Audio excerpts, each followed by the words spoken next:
आज हम लोग पढ़ेंगे एक्सरसाइज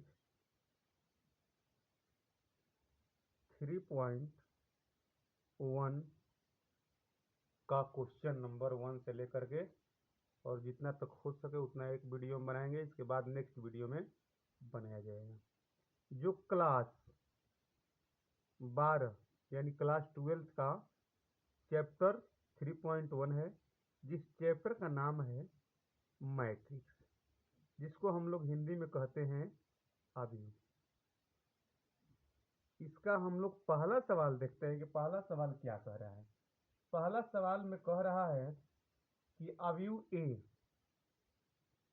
अवयव यानी कि मैट्रिक्स ए बराबर दिया हुआ है 2, 5, 19, -7, 35, -2, 5/2, 12, √3 दिया है इसमें। इसके बाद दिया है 1, -5, इसके बाद 17। और क्या कह रहा है?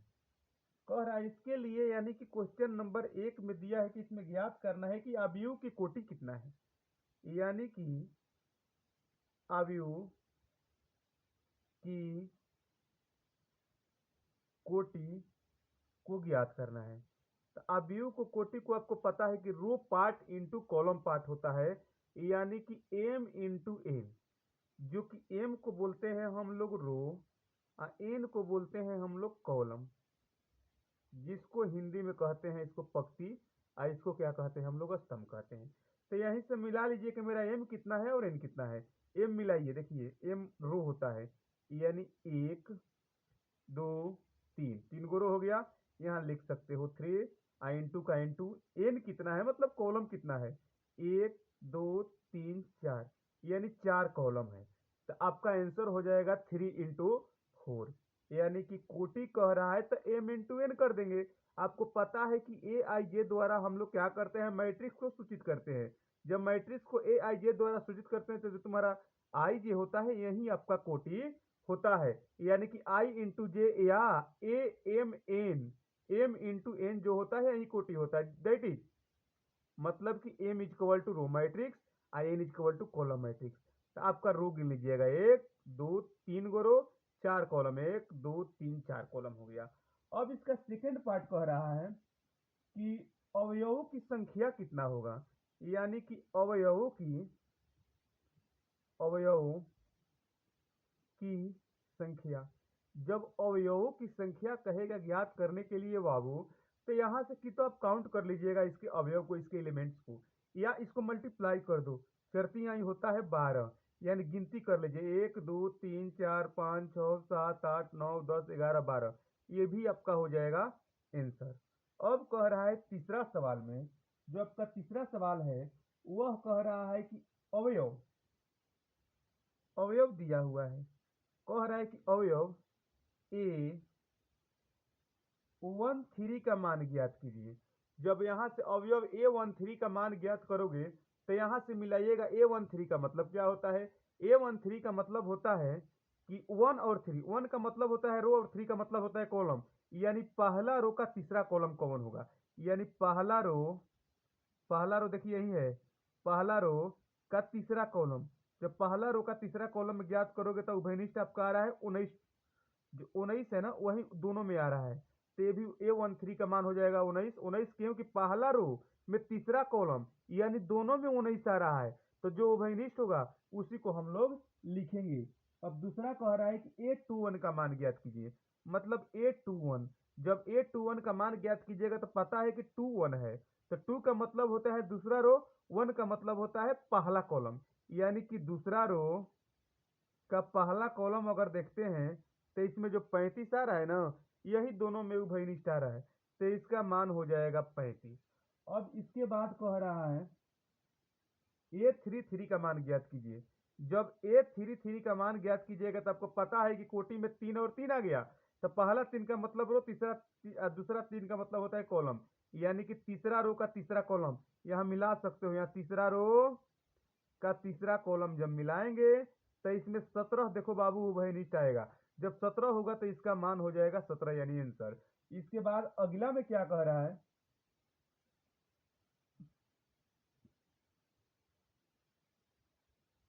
A33 का मान ज्ञात करना है ना। तो A33 का मान ज्ञात कीजिएगा तो ये तुम्हारा 3 हो जाएगा, 3 वाला ये होगा -5 हो जाएगा, इसका हो जाएगा -5।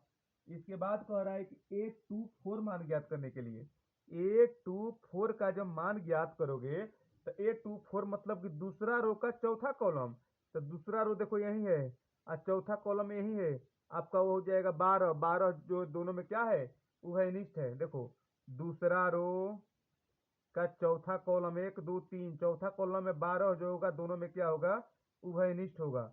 इसके बाद कह रहा है ज्ञात करने के लिए A23 का मान। जब A23 का मान ज्ञात करोगे तो आपको पता है कि दूसरा रो का तीसरा कॉलम, यानी कि पहला रो दूसरा रो का 1 2 तीसरा कॉलम में आपका 5/2 आएगा, जो दोनों में आएगा उभयनिष्ठ है, तो यही हो जाएगा 5/2, यही आपका हो जाएगा आंसर। ये आपका क्वेश्चन नंबर 1 समाप्त हो गया। अब हम लोग बढ़ेंगे क्वेश्चन नंबर 2 में। देखो बाबू क्वेश्चन नंबर 2 को हम लोग कैसे सॉल्व करेंगे। क्वेश्चन नंबर 2 देखते हैं। क्वेश्चन नंबर 2 में जो कह रहा है क्वेश्चन, कह रहा है कि यदि किसी अवयव में 24 अवयव है, यानी कह रहा है कि यदि किसी अवयव में अवयव कितना है, 24। कह रहा है कि 24 अवयव है, तो 24 को हम लोग खंड कर देंगे। कैसे कीजिएगा, 1 × 24, 2 × 12, 3 × 8, खंड सिर्फ करते जाना है। इसके बाद 4 × 6, 6 × 4, इसके बाद 6 7 8, 8 × 3, 9 10 11 12, 12 × 2, इसके बाद हो जाएगा 24 × 1। ऐसे खंड करके आप लोग को पहुंच जाना है। इसके बाद कह रहा है कि इसमें कितने अवयव हैं, 13 अवयव हैं, यानी कि अगला अवयव कितना है, 13। तो इसकी संभव कोटियां पूछ रहे हैं, तो संभव कोटियां जब तक खंड हम लोग नहीं निकालेंगे तब तक इसका संभव कोटियां ज्ञात नहीं कर सकते हैं। अब 13 को हल कीजिएगा, इसको खंड कीजिएगा तो सिर्फ 1 और 13, 13 × 1 यही तो आ सकता है। इसके बाद कुछ खंड करने के बाद आएगा नहीं, यही आपका हो जाएगा आंसर। अब चलते हैं क्वेश्चन नंबर 3 में। जब क्वेश्चन नंबर 3 को सॉल्व कीजिएगा तो इसमें कह रहा है कि यदि किसी अवयव में 18 अवयव है, यानी कि इसमें अवयव कितना है, 18। तो 18 को खंड करोगे तो 1 × 18, 2 × 9, 3 × 6, 4 के पहाड़ा में 18 नहीं है, 5 के पहाड़ा में यानी 6 × 3, 7 के पहाड़ा में भी 18 नहीं है, 8 के पहाड़ा में भी 18 नहीं है, 9 × 2 हो जाएगा, 9 × 2 या 9 × 2 = 18। इसके बाद में 18 × 1 हो जाएगा।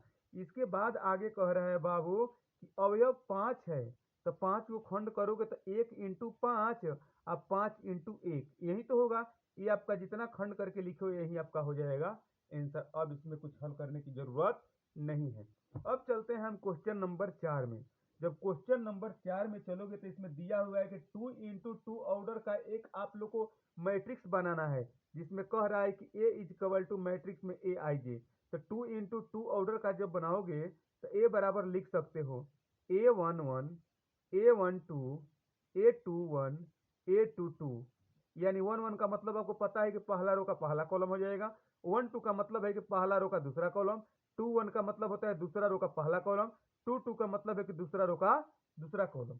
और इसका पहला क्वेश्चन में कह रहा है कि Aij equal to I plus j के होल स्क्वायर बाई 2।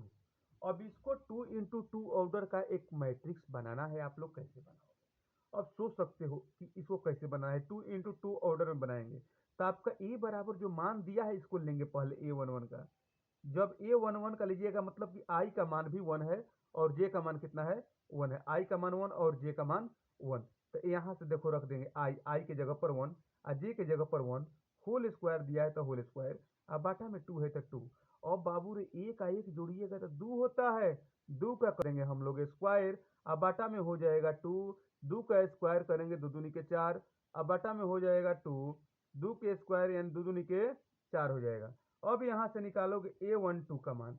जब A12 का मान निकालेंगे तब यहाँ से देख सकते हो कि यहाँ I का मान हो जाएगा 1 और J का मान हो जाएगा 2।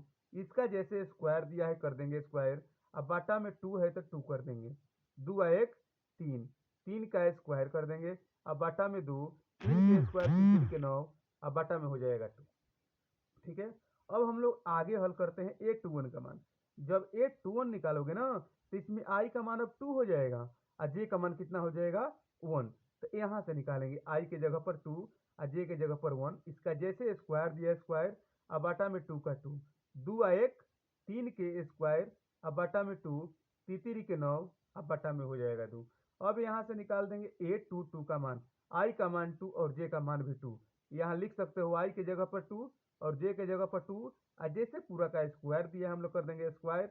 बाटा में 2 के 2, 2 2 4 होता है, 4 का कर देंगे स्क्वायर। अब बाटा में 2 का 2, 4 के स्क्वायर 4 के 16, अब बाटा में 2 यानी कि 8 दूना के 16 होता है। अब यहाँ से A का मान निकाल सकते हो। A का मान निकालिएगा A11, जबकि A11 का मान कितना है 2, उसकी जगह पर बैठा दीजिएगा। A12 का मान आया है 9/2। A21 का मान आया है 9/2। A22 का मान आया है 8। यही आपका हो जाएगा आंसर। कोई दिक्कत? ऐसे आप लोग आगे सॉल्व कीजिएगा। आगे हम लोग नेक्स्ट वीडियो में